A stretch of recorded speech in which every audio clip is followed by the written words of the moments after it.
Hi friends, আজ বানাচ্ছি mushroom মশলা। তো মাশরুম মশলা বানাবার জন্য মাশরুমগুলো এখানে আমি হাফ হাফ করে কেটে ধুয়ে জল ঝরিয়ে রাখছি। এরপর একটা কড়াইতে অনেকটা পরিমাণ সর্ষের তেল দিয়ে দুটো কাঁচা চেরা লঙ্কা আর সাথে গোটা জিরে ফোড়ন দিয়ে দিলাম। এরপর দিয়ে দিচ্ছি কুচনো পেঁয়াজ। এটাকে একটু হালকা ভাজা ভাজা করার পরে আমি দিয়ে দেবো আদা রসুনের পেস্ট।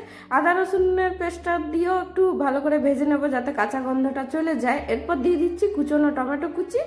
এরপর কিছু মশলা দিয়ে দেবো, যেমন দিয়ে দিচ্ছি পরিমাণ মতো নুন, হলুদ, সাথে দিয়ে দিচ্ছি 1 চামচ জিরে গুঁড়ো, 1 চামচ ধনে গুঁড়ো আর 1 চামচ কাশ্মীরি লঙ্কার গুঁড়ো।